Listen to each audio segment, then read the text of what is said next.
Halo, sebelumnya kita udah bahas teori-teori pembentukan jagat raya. Nah, dalam jagat raya itu kan ada tata surya. Ternyata banyak juga nih tokoh-tokoh yang mengemukakan pemikiran mereka tentang bagaimana tata surya terbentuk. Wah, ini sih pastinya seru sih. Kira-kira menurut kamu mana nih teori yang paling tepat? Langsung aja yuk kita lihat.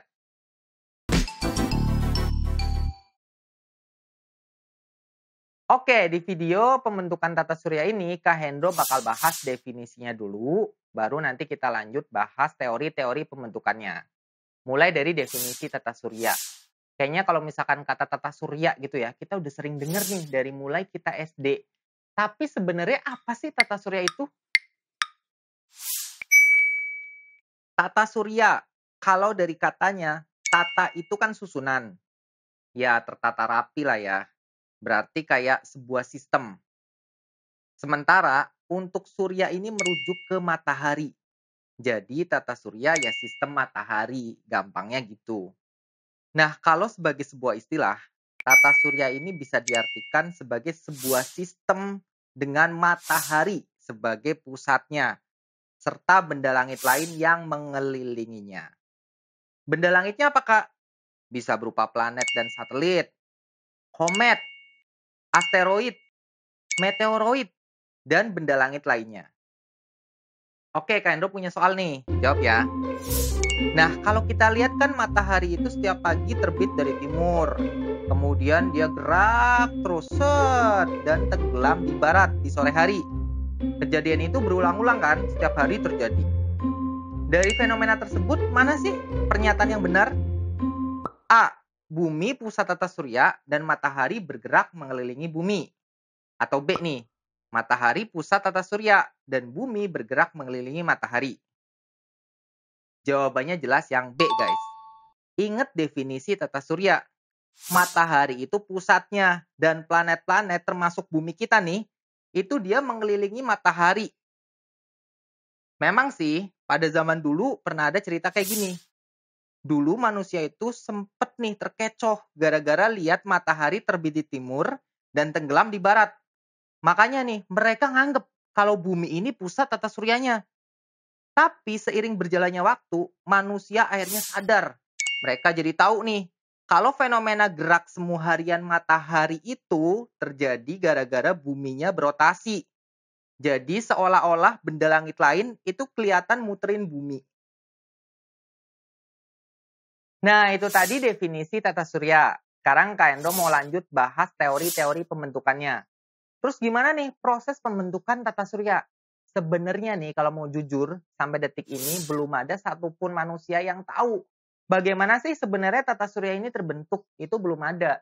Kecuali udah ada mesin waktu ya. Terus kita pakai mesin waktu, pergi ke masa lalu dan lihat beneran tuh. Nah, itu baru tahu. Tapi tenang aja, udah banyak nih tokoh-tokoh yang mengemukakan perkiraan-perkiraan mereka ya, pemikiran mereka dalam teori-teori pembentukan tata surya, guys. Contohnya kayak ada teori nebula nih, yang dikemukakan oleh Kahn dan Laplace. Kemudian yang kedua ada teori planetesimal. Kalau ini datang dari hasil pemikiran Chamberlain dan juga Moulton. Yang ketiga ada teori pasang surut, punya James dan Jeffries. Yang keempat ada teori bintang kembar nih, yang dikemukakan oleh Littleton. Dan yang terakhir, yang kelima, ini ada teori awan debu. Kalau ini keluar dari hasil pemikiran Weizsäcker, guys. Oke, yang pertama kita bahas ya dari teori nebula terlebih dahulu. Punya Kahn dan Laplace nih. Nebula itu berasal dari bahasa Latin, nebulae, yang artinya kabut. Jadi teori nebula ini menekankan bahwa tata surya itu berasal dari kabut. Terus gimana prosesnya? Nah, ternyata prosesnya beda-beda nih antara versi Kahn dan versi Laplace. Loh, kok gitu, Kak? Iya, tapi sebelumnya siapa nih di sini yang mengira kalau nama Kahn dan Laplace itu nama satu orang? Beda. Kahn sama Laplace ini beda orang. Immanuel Kant ini filsuf Jerman. Sementara kalau Pierre Simon Marquis de Laplace ini matematikawan perbintangan asal Prancis, guys. Jadi beda ya. Terus gimana dengan teori nebulanya, Kak? Apakah buatnya barengan? Ah, tentu aja enggak ya. Tapi karena kedua idenya nih mirip-mirip nih ya, yang menyatakan bahwa planet-planet terbentuk dari gabungan material yang kepencar dari nebula, makanya teorinya sering disebut barengan, teori nebula kan Laplace. Nah, Kak Endro punya nih materi ekstranya buat tahu bedanya. Ini penting banget guys, karena di penilaian harian itu biasanya keluar dua-duanya tuh di pilihan gandanya. Misalnya yang A, teori nebula kan, B, teori nebula Laplace. Nah, lo bingung kan mau pilih yang mana? Makanya kamu harus tahu bedanya. Nah, kamu bisa pencet tuh perbedaan teori nebula kan Laplace. Tapi kalau misalkan kamu buru-buru ya, kamu bisa langsung pencet lanjut untuk lihat pembahasan tentang teori planetesimal, guys. Yuk update aplikasinya untuk bisa nikmatin fitur Adapto. Lanjut ya, teori planetesimal. Kalau menurut teori ini, matahari itu udah ada dari awal sebagai sebuah bintang. Terus ada nih, bintang lain lewat. Nah, si bintang ini kan punya gravitasi ya. Jadi gravitasinya ini narik sebagian material matahari. Pas bintang tadi udah ngejauh, sebagian material yang ketarik tadi ada yang balik lagi ke matahari, guys. Dan sebagian yang masih terhambur itu ngumpul, nyatu, dan jadi ngebentuk yang namanya planetesimal nih. Yang kemudian jadi cikal bakal planet yang bakal ngelilingi matahari. Oke, itu tadi teori planetesimal. Nah, mirip sama teori planetesimal nih, ada juga teori pasang surut. Awalnya sama, mataharinya udah ada. Terus kemudian ada bintang lain yang lewat dan narik massa matahari.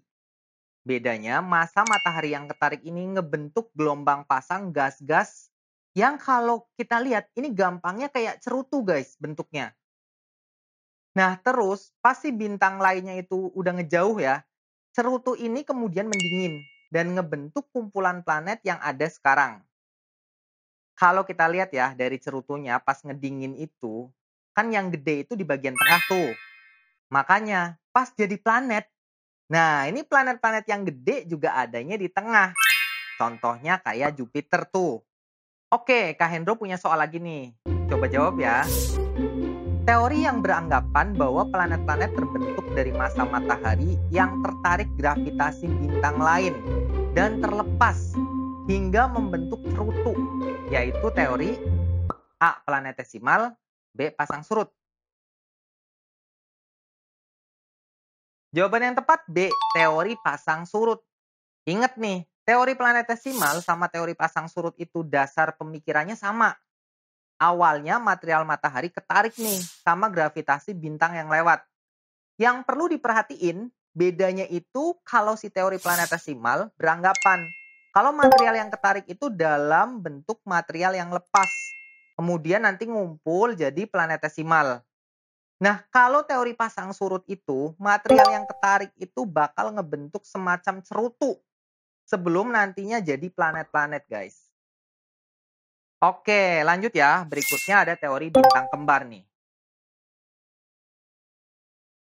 Dari namanya aja udah ketahuan nih, kalau tata surya dianggap berasal dari dua bintang kembar. Kemudian salah satu dari bintang tersebut meledak, menghasilkan serpihan berupa batuan, gas, debu, dan berbagai macam material lain, guys. Nah, serpihan-serpihan ini kemudian ketarik nih oleh gaya gravitasi bintang satunya yang masih utuh. Seiring berjalannya waktu, bintang utuh itu jadi matahari.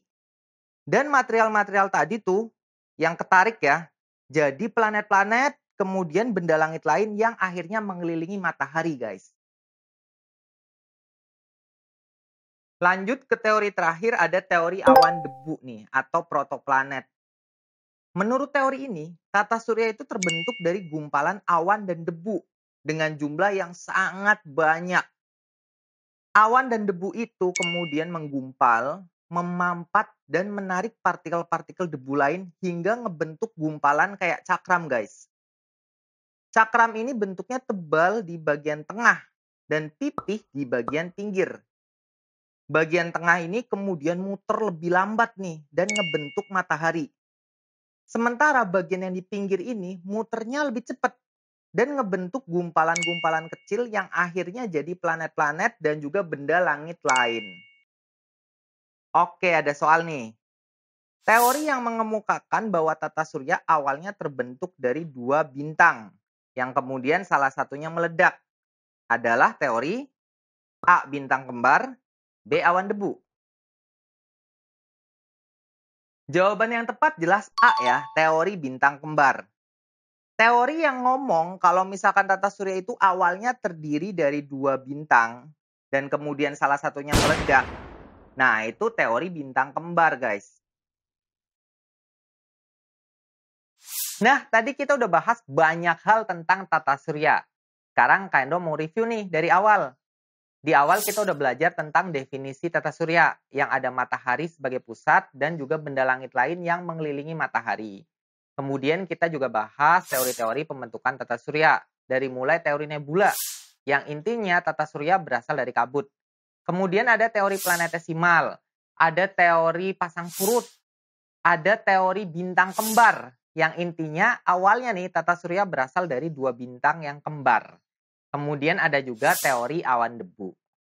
Oke, kamu berarti udah tahu nih ya, tata surya pusatnya matahari. Tapi anggota tata surya apa nih? Nah, daripada penasaran, tonton aja ya video selanjutnya.